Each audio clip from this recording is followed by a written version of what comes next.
Licenciado, la fiduciaria Banreserva opera con un recurso propio independientemente del banco. Sí, nosotros somos una filial, pero somos independientes del banco. Tenemos nuestro consejo de administración. ¿Qué capital? Ahora mismo nosotros estamos manejando con un capital de 600 millones de pesos. Somos la fiduciaria no solamente más grande de la República Dominicana, sino también de toda la región, con excepción de México. Nosotros somos la fiduciaria con mejor clasificación de riesgo que tiene también toda la región. O sea, nosotros hemos sido clasificados por Fitch un AA+, que es la mejor clasificación de riesgo que se puede tener en una fiduciaria. Y somos la entidad más regulada que hay. Nosotros nos regula la DGI, la Super de Banco, la Super de Valores.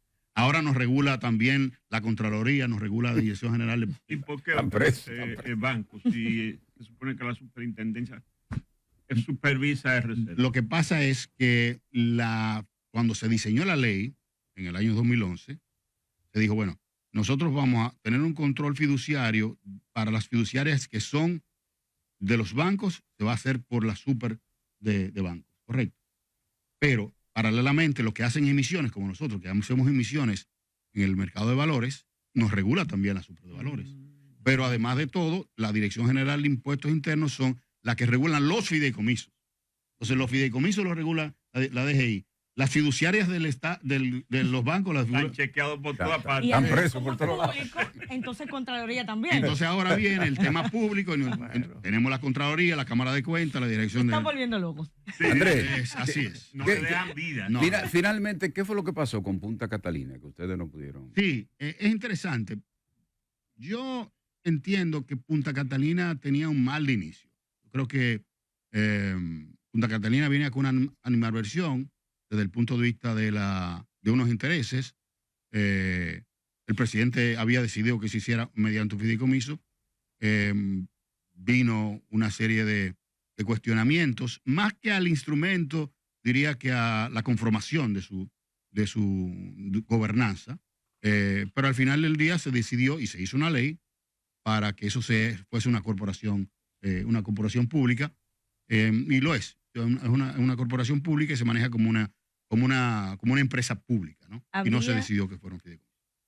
¿Eso, el que esté ya como una empresa pública, impediría que a futuro pudiera pasar a un fideicomiso? No, para nada. ¿Puede hacerse a futuro? Claro, a tu futuro. ¿Qué decía el presidente con toda su razón? ¿Por qué lo hacían fideicomiso y no empresa pública? Bueno, porque lo que hemos visto en la dinámica de los últimos 20, 30 años para ese tipo de empresas es que luego se convierten en una especie de feudos políticos, y el presidente quería evitar que fue mediante la figura del fideicomiso, que es muy regulada, eso luego pasara, porque quizás ahora hay control, se maneja con criterio empresarial, pero nadie sabe si mañana se maneja como, bueno, vamos a dársela a la gente de Baní, que son los compañeros de Baní, y como están cerca de Baní, siempre piden los Baní, y eso va a ser, porque se estila mucho eso, ¿no? Y el presidente lo que quería era evitar ese tipo de cosas.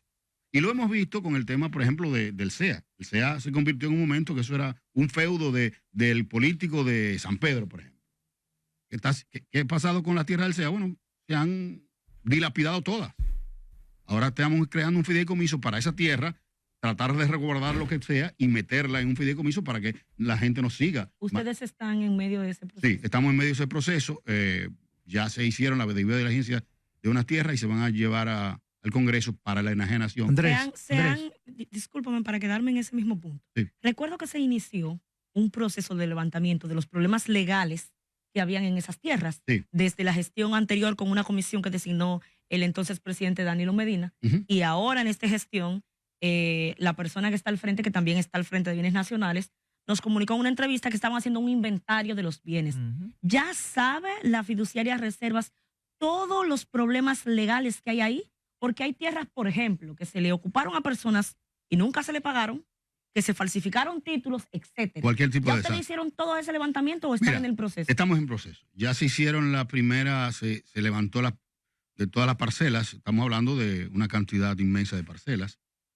Que en términos de valor de mercado estamos hablando de miles de millones de dólares.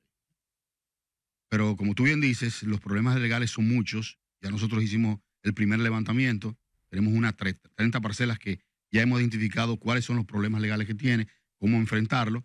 Ahora viene el proceso de enviarlo al Congreso para que eso sea ya parte del patrimonio fideicomitido y luego comenzar un proceso ya de debida diligencia en caso de que haya que pagar y ese tipo de cosas, pero sale ya del espacio, diría yo, corrupto, y corrupto no en el sentido necesariamente, sino corrompido desde hace muchos años, de esa institución que lo que hizo fue dilapidar esos recursos del Estado, que todo el mundo sabe que ha traído hasta muerte. Andrés, Sí. con las inversiones, ¿usted no ha tenido problemas con la seguridad jurídica? Inversionistas extranjeros y nada de eso. No, para nada, porque todo lo contrario, como nosotros somos bastante regulados por el sistema financiero, Ok. eso le da mucha garantía. De hecho, cuando nosotros hacemos emisiones para RD Vial, que con esas emisiones son las que se pagan toda la infraestructura vial de la República Dominicana. Por ejemplo, ahora toda la intervención que se está haciendo para la carretera Duarte, que como ustedes ven se está ampliando, se está haciendo intervención, las ampliaciones en las circunvalaciones tanto de Baní, Asua, San Francisco, etcétera, se pagan mediante al financiamiento en el mercado de capital que busca RD Vial, en base a los flujos futuros de los peajes, ¿correcto? Y cada vez que nosotros hacemos emisiones, eso se vende inmediatamente porque tiene mucha seguridad. Ok. A los inversionistas institucionales y también normales les gusta ese instrumento porque sabe que al final del día la gente va a seguir teniendo más vehículos, va a seguir saliendo, los peajes van a seguir creciendo y eso le da mucha seguridad de saber que en base a un fideicomiso y las inversiones que tenemos nosotros han sido muy seguras. Ese fideicomiso de RD Vial está clasificado AAA, o sea que es un instrumento desde el punto de vista del flujo apetito. de dinero increíble. Sí, Pero claro. ese flujo de dinero son varios. Ahí está Hacienda, está Banco Reserva, está el Ministerio de Obras Públicas, lo que tienen... Sí, esos son los que manejan de alguna manera el fideicomiso, Ok. pero el flujo viene básicamente de los peajes, que todos los años aumenta un 10, un 12%, sin necesariamente aumentar el peaje. O sea, el peaje de aquí tiene muchos años que no se aumenta y como quiera que sea, por ejemplo, en la carretera para ir a Punta Cana, Los usuarios aumentan. y los usuarios aumentan, la gente sale mucho más, ya la gente después de la pandemia se acostumbró a viajar los fines de semana y es el mejor instrumento que sea. Yo creo y tengo que reivindicar en esto que el gobierno anterior y sobre todo Gonzalo Castillo tuvo una gran visión en crear este fideicomiso que le ha dado seguridad al tema de las carreteras. Licenciado. Es importante.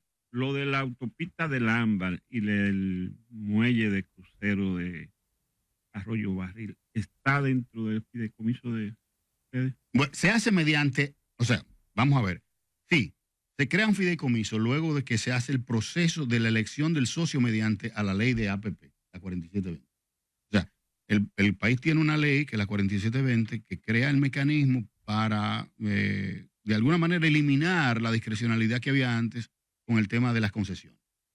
Todo el mundo sabe todo el tema que pasó con la concesión de la carretera del Nordeste, y lo que hizo no este gobierno, sino que lo que hizo el gobierno anterior fue promover una ley que creaban las APP. Esa ley lo que hace es que crea un marco legal para escoger el socio mediante unas garantías. Tanto el Ámbar como que prontamente ya se va a dar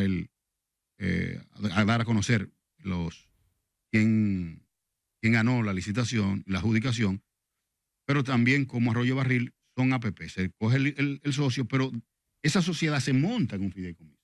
¿Para qué? Para, como decía anteriormente, garantizar mediante este instrumento que el gobierno no pierda sus derechos y su capacidad de maniobrar, como lo perdió en la concesión, pero que tampoco el sector privado pueda mañana tener algún tipo de inseguridad jurídica, diríamos nosotros, para poder sacar su inversión. Y Andrés, perdóneme, sí. sobre lo de la carretera del Ámbar, Sí. eso lleva a un peaje sombra. No, lo que lleva es un subsidio directo del peaje, no peaje sombra. Por eso se decidió, porque eso no se ha comenzado ni siquiera a licitar. Sí, se licitó, está en proceso de licitación. En proceso, sí. Sí, pero no se ha adjudicado todavía. Sí. No se ha adjudicado. Lo que sí lleva es un subsidio. Lo que pasa es que hay que tener claro, o sea, El peaje sombra es como diciéndole, mire, ustedes son deficitarios, nosotros vamos a pagarle ese dinero para que ustedes puedan subsistir. Bien. Aquí Sin capacidad se la vamos a pagar. exactamente. Hasta que lleguen a un nivel. Aquí, exacto. Aquí lo que se dice es lo siguiente. Nosotros podemos o cobrar 1,000 pesos para que esas personas paguen por ahí o cobrar menos. O sea, y entonces si el gobierno decide transparentemente subsidiar, lo que subsidia es el peaje, no es a la carretera, es diferente. Lo que subsidia es el peaje. ¿Me debe entender? O sea, si la gente no pasa por ahí, no se subsidia nada. Claro. Entonces tú estás subsidiando al usuario, a diferencia de la otra vez que el peaje sombra subsidiaba al desarrollador. Sí. Mire, ¿Ven la diferencia? sí. ¿Cómo se da la dinámica? Por ejemplo, De hecho, RD perdóname. Vial. Freddy, el peaje de ahora El ámbar. del ámbar no, de las Américas, La Duarte. de la Duarte está subsidiado. Sí, O porque sea, eso es ¿cómo chévere. puede ser que Tú llegas a Montecristi para, con para 60 tú ir pesos. de aquí a Santiago y volver, pague 60 pesos. $1? Sí. Eso está subsidiado también. Mire, ¿cómo se da esa dinámica del flujo de dinero? Porque yo sé que RD Vial maneja todo lo que es el manejo de la operatividad de los peajes. Pero ¿cómo se da ese flujo, esa dinámica con el flujo de dinero que entra a través de RD Vial? ¿Ustedes son los que lo distribuyen o eso va a RD Vial? ¿Cuál es el control que tiene la fiduciaria? con eso? Muy sencillo. Todos esos peajes, todo ese dinero entra a una cuenta que la maneja la fiduciaria.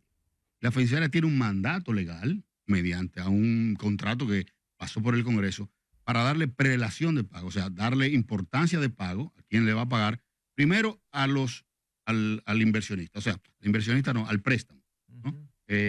Si tiene una deuda, al primero que se le paga es al aportante de la deuda. ¿no? Luego, el dinero que queda, entonces comienza y se paga el mantenimiento. Luego, el otro dinero comienza entonces y pagan las inversiones. Eso lo pagan ustedes. Sí, eso lo pagamos nosotros. La fiduciaria es que garantiza que esa liberación sea así. Si por casualidad la fiduciaria comete un error y no se lleva de eso, nosotros podemos ser, y yo en el caso particular, como soy actor fiduciario y encargado, podemos ser penados tanto civil como de manera hasta penal, valga la redundancia, si estamos fuera de ese mandato. Porque eso lo dice la ley. A diferencia de un funcionario público que incluso contraviniendo la ley 340 de compras y contrataciones, violándola, no tiene ninguna penalidad. Para el inversionista hay más garantía ahí de que el dinero le va a llegar, porque son ustedes los que le atribuyen antes de Pero que llegue la claramente, y es el sistema financiero. inversión. Sí. No es que sea es el sistema financiero. O sea, esa misma garantía que tiene el Banco de Reservas es la garantía que tiene. Pero ustedes hacen un gran trabajo porque la gente los ve de fuera, bueno, una institución, pero no, ustedes hacen una distribución y un manejo, administración de toda la operatividad y los recursos que realmente se convierten en una garantía para el inversionista, pero también para el propio Estado. Y así ha seguido siempre. ¿eh? Sí. Fíjate que en este caso nunca ha habido un escándalo que esté ceñido a ningún tipo de fideicomiso. Claramente, en principio, una animadversión de la gente que no conocía, eso crea confianza, pero al final del día es un instrumento bastante transparente. Yo no digo que pasen cosas, pero a nivel general, tanto público como privado, mira, el país maneja 1.200 fideicomisos en diferentes instituciones, nosotros casi 200, pero el país entero 1.200, 1.300 Ustedes fideicomisos. tienen casi 1.000. Nosotros no. 1.200. No, el país. El país. Y ustedes casi 1.000. Nosotros 200 fideicomisos. Mire, Andrés, y en el Pero aspecto, manejamos el 40% del mercado. O sea. Andrés o Andresito, en el aspecto político, Andresito. ¿tiene alguna asignación usted ahora para...? Ah, O sea, que el hombre ya está tirado hace rato. ¿verdad? Está de Sí, vacaciones, el- está de el vacaciones. que me conoce sabe, José María también lo sabe, y Freddy. Sabe que yo soy de Punta Cana. O sea, yo juré por la bandera altagraciana hace ya 15 años. La República de Está Punta apretado Cana. aquí. Es decir, que tú Y- eres importado aquí. ahora Sí, yo soy mismo. importado. Yo estoy importado. Y me tocan responsabilidades allá. Y la verdad que me gusta mucho, primero, vivir allá y segundo, hacer política allá. Porque yo desde hace mucho tiempo me di cuenta de que esa zona políticamente hay que resguardarla. Y voy a explicar por qué. José María sabe bastante Con de todo esto. y el exceso de motores. No digo yo, Pues güey, tú- sino la Ah, parte ah, turística. La Exacto. parte costera. ¿Por qué? Porque Pero usted le fue mal en Punta Cana porque Manolito ganó. sí, pero En Verón, Punta en Cana. Verón. Pero hay veces que mejor, en política, hay veces que perdiendo se gana. Ay. Ay, no me diga que va a reflexionar, Manolito. No me diga que va a reflexionar. Anda pa'l carrizo. Anda. Usted sabe que Yo- nosotros decimos con Yo le, reflexionar aquí, yo- ¿verdad? yo le lo puedo decir dicho que Manolito no tiene la sala y ahí es muy difícil que un alcalde, sobre todo de un distrito municipal, todavía no es municipio, en esa localidad de tantas exigencias, sin un apoyo de un presidente de la República pueda hacer un buen Sí, trabajo. es cierto. Andrés, usted decía durante la intervención que se va a anunciar un parque, lo va a anunciar el presidente. ¿En qué zona más o menos va a estar? ¿En el este o en el, En el este, norte? en el En el este. Sí, porque, ¿qué pasa? Que esos tipos de parques temáticos de gran inversión, estamos hablando de 600, 700 millones de dólares, ameritan de un volumen importante de turistas, ¿no? Para poderse sostener. ¿Qué busca el presidente con esto? El presidente, como viene del sector, sabe bien claro que hay una gran cantidad de personas que tienen capacidad de viajar a nivel latinoamericano, por ejemplo, que no tienen visa americana. Entonces, si tú le ofreces a una familia que pueda tener, no necesariamente un parque como el de Orlando, ¿no? Sino un parque temático atractivo, que hayan bastante, ¿cómo se llama esto? Juegos, atracciones. Atracciones, etcétera. La República Dominicana se convierte en un destino complementario. Entonces, hay que buscar que esos parques estén en un destino que manejen una cantidad importante de habitaciones y Punta Cana Bueno, maneja el 70% de la tenemos un habitación. amigo común que parece que el proyecto se le va a dar. Sí, así es. Por ahí que viene el asunto. Por ahí más o menos, sí, sí. Así es, Bueno. es su sueño. Pero por ahí se da. Porque realmente sí, es una necesidad que el país necesite eso. Porque yo siempre he dicho, nosotros tenemos que cuidar Punta Cana, no por los votos que otorga. O sea, en Verón votan un padrón de 30,000 personas. Eso en cualquier esquina, en cualquier barrio. Ujú. Lo que pasa es que por ahí entra el 16% del Producto Interno Bruto.